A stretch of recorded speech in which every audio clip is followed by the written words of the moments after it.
بسم اللہ الرحمن الرحیم۔ السلام علیکم، welcome to my YouTube channel ابھی کہانی اسٹار۔ کبھی کبھی زندگی میں انسان کے ساتھ وہ ہوتا ہے جس کے بارے میں اس نے کبھی سوچا نہیں ہوتا۔ غربت یہ بھی بھلا دیتی ہے حرام کیا ہے اور حلال کیا ہے۔ میری بیوی اور بیٹیاں جب مجھے چھوڑ کر گئی تو میں غلط کاموں میں لگ گیا تھا۔ جب میں اپنی ہی سگی، میں نے بہت کوشش کی، محنت مزدوری کروں، اپنی غربت مٹانے کی پوری کوشش کی، لیکن شاید یہ قسمت میں ہی مشکل وقت لکھا تھا۔ پیسوں کی قریبی کی وجہ سے رشتوں کے معاملے میں بھی قریب ہو گیا تھا۔ میری جان سے پیاری بیوی بچوں کو لے کر مجھے چھوڑ گئی۔ وہ مجھ سے اور میرے حالات سے تنگ آ گئے تھے اور اب غربت سے نجات چاہتے تھے۔ بیوی بچوں کے جانے کے بعد میں بالکل اکیلا ہو گیا تھا، اور پھر کچھ سالوں بعد اچانک ہی میری قسمت نے پلٹا کھایا اور میں لاکھ پتی بن گیا۔ جب پیسے کی کمی نہ رہی تو مجھے تنہائی کا احساس ستانے لگا۔ میں یوں روز ہی ایک کم عمر لڑکی کو اپنے گھر لے آتا اور اپنے اکیلے پن کو مٹانے کی کوشش کرتا۔ ایک روز مجھے سڑک پر ایک حسین اور کم عمر لڑکی نظر آئی۔ میں جانتا تھا رات کے اس پہر لڑکی کا اس سڑک پر کھڑے ہونے کا کیا مقصد ہو سکتا ہے۔ میں نے گاڑی ایک جگہ پر کھڑی کی تو وہ خود ہی گاڑی میں آ بیٹھی اور میں اسے اپنے گھر لے آیا۔ ابھی میں نے اس کا دوپٹہ سرکایا ہی تھا کہ میری نظر اس کے بازو پر پڑی جہاں ایک زخم واضح تھا۔ یہ نشان دیکھ کر میرے ہوش اڑ گئے، کیونکہ میں جان گیا تھا یہ لڑکی تو میری چند سال پہلے بچھڑی ہوئی تھی۔ میرا نام معیز تھا، میں ایک غریب گھرانے سے تعلق رکھتا تھا۔ میری شادی ہوئی تو میرے حالات اتنے بھی خراب نہیں تھے، جتنا کماتا تھا اس میں ہم دونوں میاں بیوی کا گزارا ہو جاتا تھا۔ پھر آہستہ آہستہ اللہ نے مجھے 2 بیٹیاں عطا کی، اس کے بعد ہمارے خرچوں میں اضافہ ہو گیا، لیکن میری کمائی نہ بڑھ سکی، جس کی وجہ سے ہمارے حالات خراب ہوتے چلے گئے۔ میں ایک رینٹ کے مکان میں رہتا تھا۔ میری بیوی بہت پیار کرتی تھی، لیکن اس کے باوجود وہ میرے خراب حالات کی وجہ سے میرا ساتھ نہ دے سکی۔ اپنے بچوں کی مفلسی کے حال میں دیکھ کر میں نے اسے جانے سے نہ روکا۔ اس طرح ہم دونوں میں علیحدگی ہو گئی۔ آج اتنے سالوں بعد میں نے جب ایک کمسن لڑکی کو اپنا دل بہلانے کی غرض سے اپنے گھر لے آیا تو یہ دیکھ کر میرے رونگٹے کھڑے ہو گئے کہ وہ تو میری بیوی بچے مجھے چھوڑ کر چلے گئے۔ میں غریبی سے بہت پریشان تھا، میرے پاس کرنے کے لیے کوئی کام نہیں تھا، تھوڑا بہت کما رہا تھا تو ڈپریشن کا شکار ہو گئے۔ میں نے وہ کام بھی چھوڑ دیا۔ 1 سال ہوا، در بدر کی ٹھوکریں کھانے کے بعد مجھے ایسا کام ملا جس کی وجہ سے میں راتوں رات امیر ہو سکتا تھا۔ بیوی اور بچوں کی جدائی نے ویسے ہی میرا دماغ خراب کر دیا تھا، لہٰذا جب مجھے کام ملا تو میں اسے کرنے میں برا نہ سمجھا۔ غریبی نے میرے اندر اچھائی برائی کا فرق مٹا دیا تھا۔ اب بس بہت سارا پیسہ کمانا چاہتا تھا۔ میں بس ایک ایسے گروہ کا حصہ بن گیا جو معصوم بچوں اور بچیوں کو اغوا کرتے تھے، انہیں آگے فروخت کر دیتے تھے، دوسرے ملکوں میں بھیج دیتے تھے۔ ایک دن ایک بچی اپنے بھائی کے ساتھ شاپنگ کرنے بازار آئی ہوئی تھی۔ میں بازار میں ہی تھا، میں نے دیکھا اس کا بھائی اسے چھوڑ کر تھوڑا آگے گیا ہے تو میں نے لمحوں میں ہی اسے غائب کر دیا اور لے جا کر اپنی گاڑی میں ڈال دیا۔ خود واپس دکان پر جا کر دیکھنے لگا آگے کیا ہوتا ہے۔ اس کے بھائی نے بڑا شور ڈالا، خوب ہنگامہ کھڑا کیا، لیکن بہت کوشش کے باوجود بھی وہ بچی کو نہ ڈھونڈ سکا۔ اس وقت اس کی آہیں عشق سے ٹکرا رہی تھی، لیکن میں بے حس بنا کھڑا رہا، کیونکہ مجھے اسی طرح بچوں کو اغوا کرتا چلا گیا۔ وہ بہت سے ماں باپ کی گودیں میں نے اجاڑ دی۔ اس کے پیچھے صرف میری بیوی بچوں کا چلا جانا ہی نہیں تھا، بلکہ میں بچپن سے ہی کچھ ایسے حالات دیکھتا آیا تھا۔ میرے اندر ایک بے حسی جنم لے چکی تھی۔ آج میری بیوی اور بچے مجھے چھوڑ کر گئے تو میری اس بے حسی نے مزید شدت اختیار کر لی۔ اب مجھے معصوم بچے بچیوں کو اغوا کر کے انہیں آگے فروخت کرنے میں کوئی شرم محسوس نہیں ہوتی تھی، اور نہ ہی میرا دل کانپتا تھا۔ میں اپنے ماں باپ کا بڑا بیٹا تھا، مجھ سے چھوٹی ایک میری بہن تھی۔ جب میری پیدائش ہوئی تو اس سے پہلے میرے ابا کا بہت بڑا کاروبار تھا، ہمارا شمار میرے گھرانے میں ہوتا تھا، لیکن میری پیدائش ہوئی تو اچانک ہی راتوں رات میرے باپ کا کاروبار تباہ ہو گیا۔ میرے باپ کے گودام میں اس طرح آگ لگی کہ کچھ بھی نہ بچ سکا۔ بہت سے مزدور جان بحق ہوئے، جس کی وجہ سے میرے باپ پر کیس ہو گیا۔ یوں ہمارے حالات بھی ایک دم سے بگڑ گئے۔ میرے باپ نے میری پیدائش کو اس سب کا ذمہ دار سمجھا۔ اس طرح میرے ساتھ گھر میں میرے باپ کا رویہ بہت خراب ہو گیا۔ میرے ساتھ اپنے ہی گھر میں ستیلوں جیسا سلوک ہونے لگا۔ میرا ابا جتنا بھی کماتا تھا وہ میری چھوٹی بہن پر خرچ کرتا۔ میں اپنے ہی گھر میں مفلسوں والی زندگی گزار رہا تھا۔ ان سب حالات سے تنگ آ کر ایک دن میں نے اپنا گھر چھوڑ دیا، دوسرے شہر میں جا کر کام ڈھونڈنا شروع کیا۔ کچھ دنوں کی محنت کے بعد ایک ٹھیکیدار کے پاس مزدوری کا کام مل گیا۔ یوں اپنی زندگی کی گاڑی کھینچنے لگا تھا۔ میری ملاقات ملیحہ سے ہوئی۔ وہ ایک بہت اچھی لڑکی تھی، وہ بھی ایک مزدور کی بیٹی تھی، اور اس طرح ہم دونوں کی محبت کی شادی کر لی۔ لیکن شادی کے کچھ عرصے بعد ہمارے حالات کی وجہ سے میری اور ملیحہ کی محبت جھگڑنا میں بدلنے لگی۔ آہستہ آہستہ ہم دونوں کے درمیان دوریاں بڑھتی چلی گئی۔ پہلی بیٹی سے نوازا تو ہم نے پوری کوشش کی تمام خرچے اور خواہشات کو کسی طریقے سے پورا کر سکوں۔ میں نے 3-4 مزدوریاں شروع کر دی۔ رات صرف تھوڑی دیر کے لیے گھر آتا، باقی سارا وقت مزدوری کام کرتا۔ لیکن ملیحہ اب خوش نہیں ہوتی تھی، اسے ہر وقت یہی لگتا تھا میں نے جان بوجھ کر اسے اور اس کی بیٹی کو مفلسی میں رکھا ہوا ہے۔ ہمارے حالات بہت خراب بھی نہیں تھے، لیکن ملیحہ کا رویہ اسے مزید خراب بنا دیتا تھا۔ وہ ہر بات پر مجھے یہی جتاتی تھی، اور مجھے اپنی بیٹی کی کوئی فکر نہیں ہے کہ وہ میرے ساتھ بہت مشکل سے گزارا کر رہی ہے، جبکہ اس بات میں کوئی سچائی نہیں تھی۔ اسی طرح اللہ نے ہمیں دوسری بیٹی بھی دی۔ اس کے بعد تو ملیحہ نے مجھ سے بات ختم کر دی۔ ہمارے درمیان جب بھی بات ہوتی تو وہ صرف پیسوں کے لیے بات کرتی، مجھے میری غریبی کے طعنے مارتی، اور لڑائی جھگڑوں سے بات بڑھتے بڑھتے بہت آگے نکل جاتی۔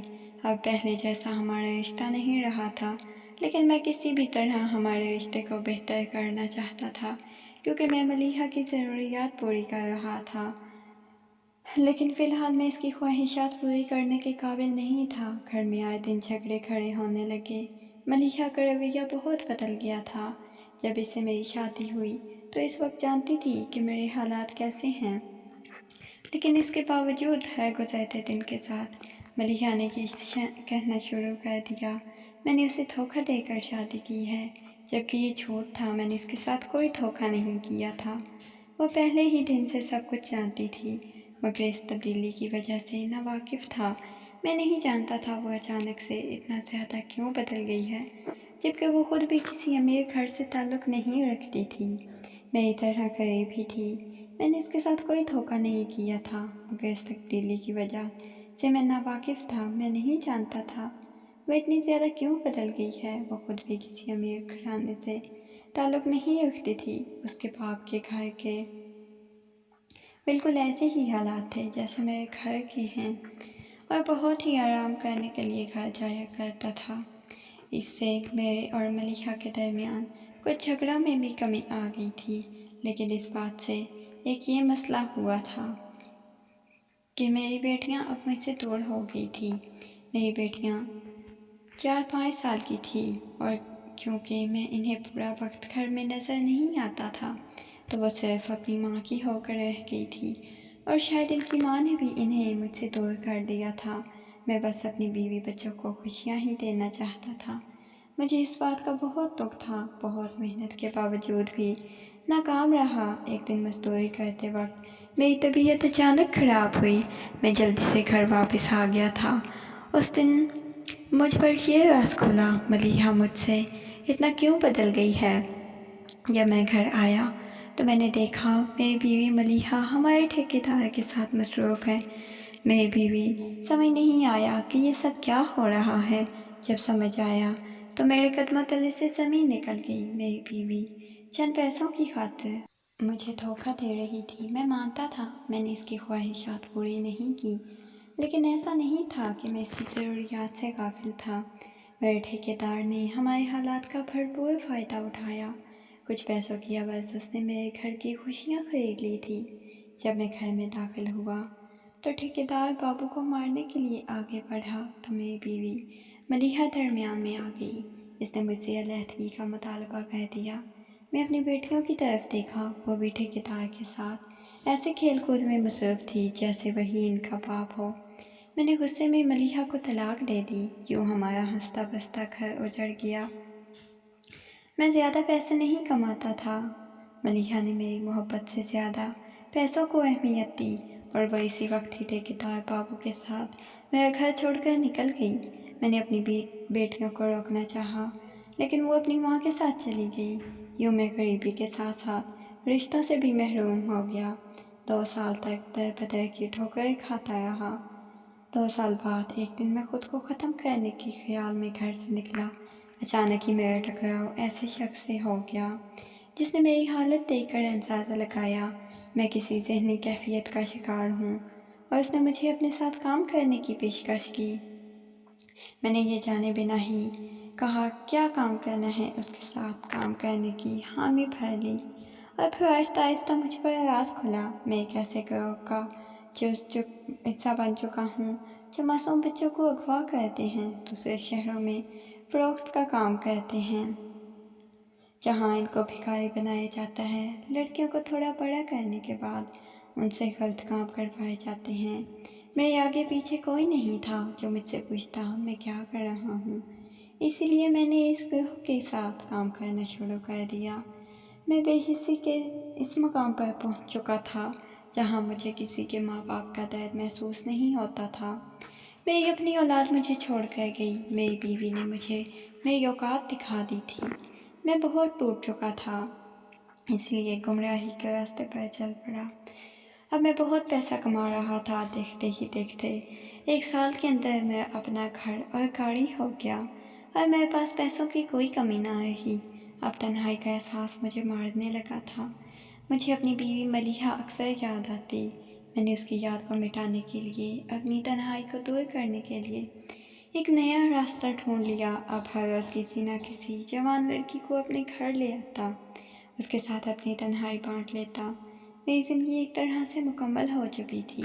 اب میری زندگی میں ملیحہ کی کوئی بھی یاد باقی نہیں تھی۔ اب تو میں ہر رات ہی کسی نہ کسی نئی کم عمر اور حسین لڑکی کے ساتھ اپنے ارمان پورے کر لیتا۔ لیکن اچانک ہی میری زندگی میں ایسی ہلچل مچی کہ میں آسمان سے سیدھا زمین پر منہ کے بل آ گیا۔ ایک رات میں اسی سڑک سے گزر رہا تھا جہاں رات کو جوان لڑکیاں کھڑی ہوتی ہیں جن کا مقصد یہی ہوتا ہے کہ وہ دوسرے مردوں کے ساتھ جانے کے لیے کھڑی ہوتی تھی۔ مجھے سڑک پر ایک کم سن اور حسین لڑکی دکھائی دی جس کی عمر کوئی 14-15 سال تھی۔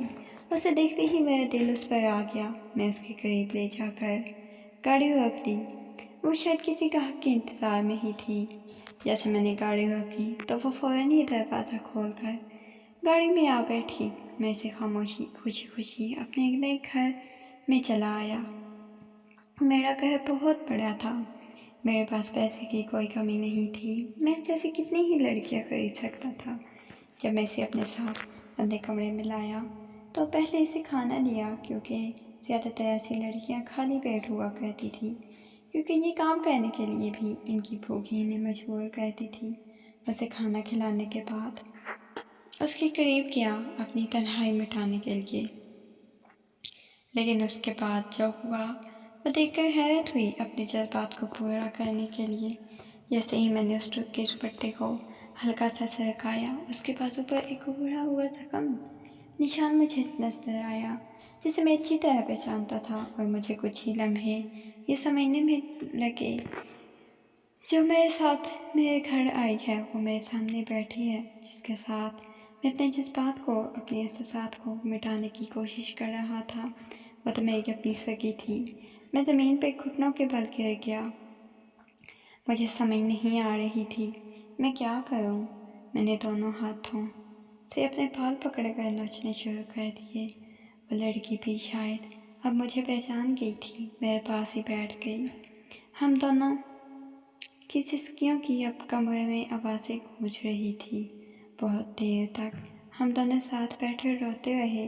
سالوں کی جدائی کے بعد آج جب وہ میرے سامنے آئی تو وہ بھی ایسے حال میں کہ میں اسے اپنے ساتھ اپنے گھر میں ایک انتہائی غلط مقصد کے لیے لایا تھا۔ ہم دونوں ہی ایک دوسرے سے نظر ملانے کے قابل نہیں تھے۔ جب ہم دونوں نے حقیقت کو تسلیم کر لیا تو میں نے آگے بڑھ کر اسے اپنے گلے سے لگا لیا۔ وہ جیسے میرا ساتھ پا کر بچوں کی طرح خوش ہو گئی اور رونے لگی۔ وہ رو رہی تھی، کیسے نہ پہچانتا اس کو۔ اتنے سال پہلے وہ میرے پاس ہی تو آئی تھی، اس کے پیدا ہوتے ہی میں نے ہی تو اسے اٹھایا تھا۔ وہ میری طرف دیکھ کر کہنے لگی، میں کہاں پہنچ گئی تھی جانتے ہیں؟ وہ ہچکیوں کے ساتھ رو رہی تھی، اور وہ کوئی اور نہیں، میرے چچا کی بیٹی تھی جو پہلے میری لاڈلی ہوتی تھی۔ اس نے مجھے بتایا کہ آپ کے اور ہمارے درمیان جو جھگڑا ہوا تھا، اس کے بعد میرے ابا کا انتقال ہوا، پھر سب ختم ہو گیا۔ نہ جانے میں کہاں کہاں پہنچ گئی۔ اس کے ساتھ میں نے شادی کر لی، وہ میری سگی کزن تھی۔ اس کے بعد میں نے سارے غلط کام چھوڑ دیے اور اپنا کاروبار شروع کر لیا تھا۔